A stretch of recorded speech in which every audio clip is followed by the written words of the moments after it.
So in this lecture, we'll discuss about Fisher effect, also called as the international Fisher effect. So before I start discussing about that, let me just give you a quick recap of the purchasing power parity theorem and the interest rate parity theorem. So purchasing power parity theorem states that the forward rates or the future rates of currencies are determined, the exchange rates between the currencies are determined in such a manner that the differentials in the purchasing power of both the currencies, or in another language, the differentials in the inflation rates of both the currencies will play a major role in determining the future spot rate, right? That is under purchasing power parity theorem.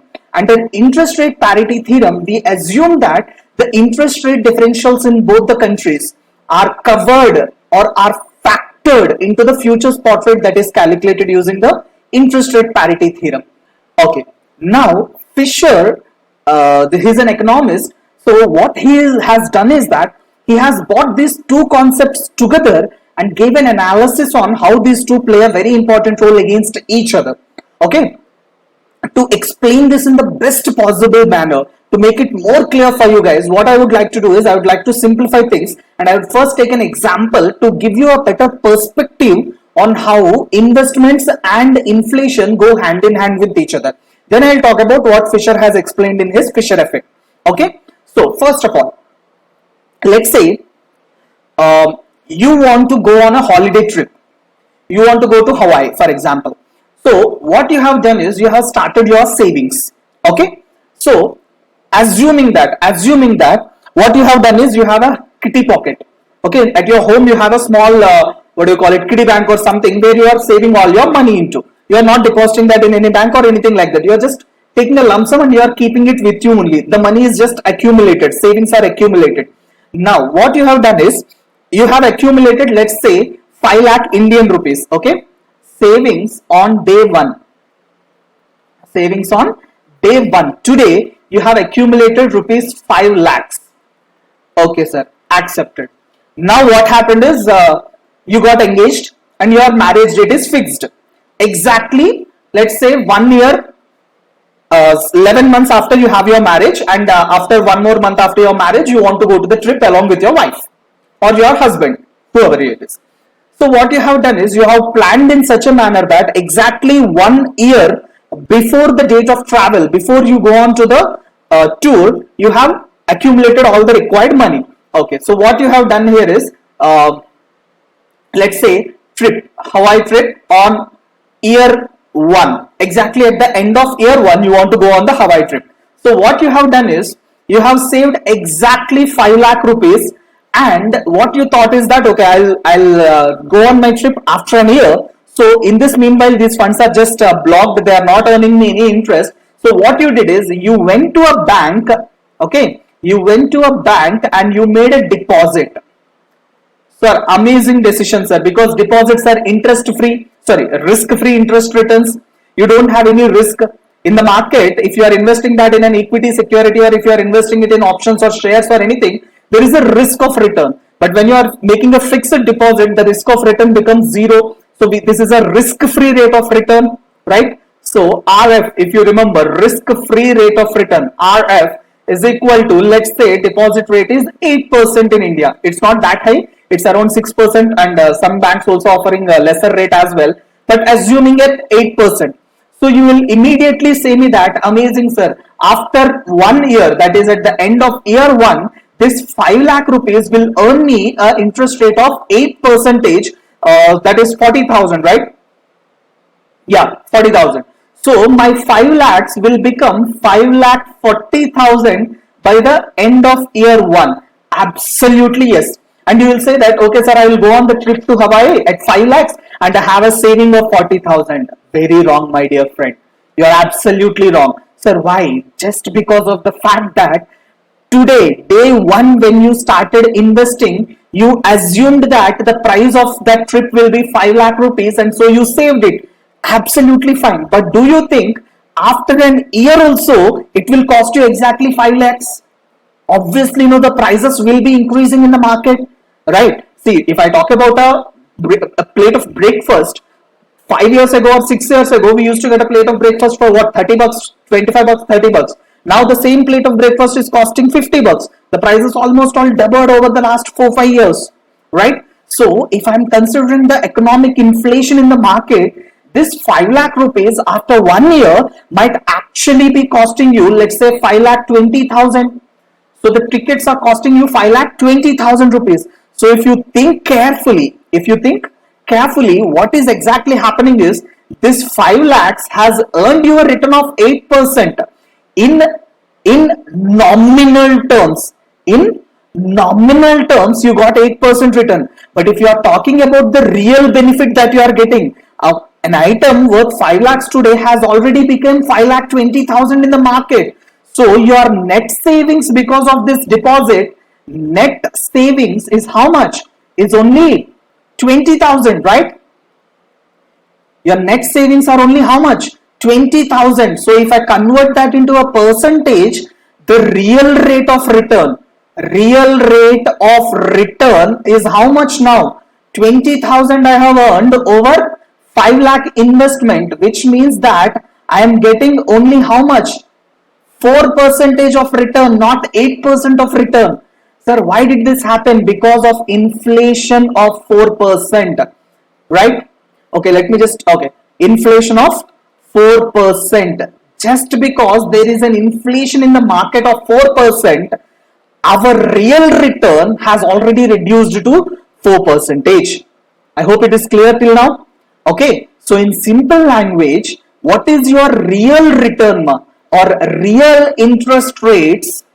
Real interest rates are nothing but nominal rate of interest minus the inflation rate. Accepted? So in another language, what is happening is you are earning some nominal returns through your savings or investments, but some part of those returns that you are earning is being eaten away or is being taken away or is being diluted by inflation in the market. Accepted? Clear this part? So when you are talking about interest rate parity theorem, you assumed that the foreign exchange rate, the forex rates, the future spot rates of foreign exchange are determined on the basis of interest rates. What are those interest rates that you have considered? Risk-free interest rates, which are the nominal rates which are paid in the market. But if you think carefully, what is happening over there is, in real terms, the interest rates are much lesser than the nominal interest rates because inflation is eating away a part of that interest. Correct? So Fisher has brought this concept forward.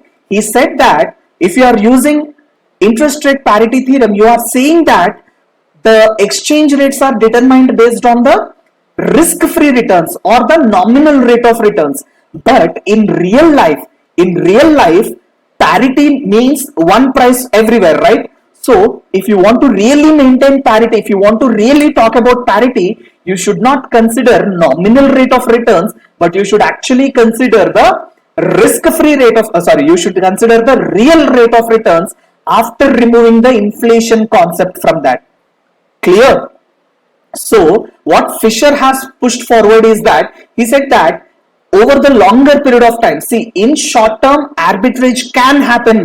In short term arbitrage will happen. That means basically the foreign exchange rates will not be aligned properly, so that what people will do is they'll borrow at a lower rate of interest and invest at a higher rate of interest. For example, let's say in India I am borrowing at 8% and I am depositing in somewhere in Japan or somewhere in China where interest rates are 10 or 12%, for example. Okay, or else what I'm doing is I'm borrowing from US at 4% interest rate and I'm depositing in India at 8% interest rate. So you might say that, sir, 4% extra return we are getting. No, what actually happens is the dollar will be appreciating, rupee will be depreciating. So when you convert this back into dollars, your interest rate, your extra interest differential which you have earned is eaten up. Okay, so that is where Fisher effect comes into the picture. Fisher says that the parity theorem shall be considered based upon the real interest rates after eliminating the effect of inflation from the interest. Okay, and see, I have just discussed by using a trip here. Okay, trip to Hawaii. Now let me talk about foreign currencies. Okay, let's say I'll take India and UK for an example. So Indian rupee and UK pound. Okay. Now, nominal rate of return, the risk-free actual market rate of return is India, let's say it is 10%, and in UK, let's say it is 6%. Okay. And inflation in India is, for example, 3%, and in UK also I am assuming it is 3%. It's usually not like that, it will be much different. Let me make it 2% here. Okay. So, it will be in such a manner that, see, the nominal rates are determined in such a manner that the real rate of return in both the countries will be the same thing. Okay, see, the real rate will be how much here? 6%. Okay, so the real rate here is how much? 10 minus 6, 4%, and here also it is 4%. See, the nominal rates, the risk-free rates, the government bond rates, the gilt securities returns are determined in such a manner that after eliminating inflations of those currencies, of those countries, the real rate of return in both the countries will be maintained in an equilibrium position. Okay, that is where Fisher effect will come into the picture. Okay, so instead of using the nominal rate of return, he wants you to consider real rate of return. Okay, so in another language, Fisher effect is nothing but a combination of nominal rate and inflation. Nominal rate means interest rate parity theorem. Inflation means purchasing power parity theorem. So what we are doing is we are bringing together both interest rate parity and purchasing power parity into one theorem to make it a Fisher effect. Okay, clear? See, the international Fisher effect, it says that, claims that the interest rate differentials between two countries provide an unbiased predictor of future changes in the spot rate of exchange. So international Fisher effect assumes that all countries will have the same real interest rates, nominal rate of interest will differ. That is, and the differential between the nominal rate of interest shall be nothing but equal to the differential between the inflation rates. Okay, although nominal or money rates may differ due to expected inflation rates, as we have just discussed, right? And thus the interest rate differential between two countries should be equal to the inflation differential. Isn't that what we just discussed? Okay, let me go back here, and if I'm talking about the difference, what is the difference between the nominal rates? 4%. That is nothing but the difference between the inflation rate. So net effect will be 0. Clear? Right? Chalo. Thus the interest rate differential between two countries should be equal to the expected inflation differential. So countries with higher expected inflation rates obviously will have higher nominal interest rates, and lower expected inflation, lower nominal interest rates, monetary interest rates. That is what I have already told you while explaining you the concept of interest rate parity. I told you that currencies which are stronger, like US dollar, UK pound, they have lower nominal interest rates compared to weaker currencies like maybe India. See, in India we have interest rates of 8% on deposits. Nowadays it's coming down to 6%, and housing loans or education loan you are having 12%, 16%, 18% interest rates, right? But whereas if you go to US markets, you have interest rates maximum capped at 5%, 6%, not more than that, which is almost all half of what is there in Indian borrowing rate, right? So that is because of the fact that they have lower inflations compared to India. So the inflation differential shall be equal to the nominal rate of interest difference. Okay. See, right now in India, inflation is going on at 7%, 8% or something. But the problem is, you cannot consider a uniform inflation rate for every possible compact or every possible situation. Let me explain in a simple manner. See here, for this particular example which I have taken at the introduction of this topic, I discussed about the Hawaii trip, and I have said that the price tickets of Hawaii, the flight tickets and the hotel bookings, etc., are increased by 4%. But if suppose I am planning to buy a car prices are increasing at 10% in the market year on year. If I'm talking about medicine is increasing at 20% inflation rates in the market. Unfortunately, yeah, in medicine prices are increasing at 20% in the market year on year. We are unable to see that actually, but it's happening in the real life, right? If I'm talking about education, suppose if I'm planning for my kid's education for his college fund or something, trust me, I have to earn at least 20%, 30% returns, right? Because education prices or cost of education is increasing like crazy. What semester fees is 1 lakh for a graduation student? That's next level. My entire graduation costed me what, 25,000?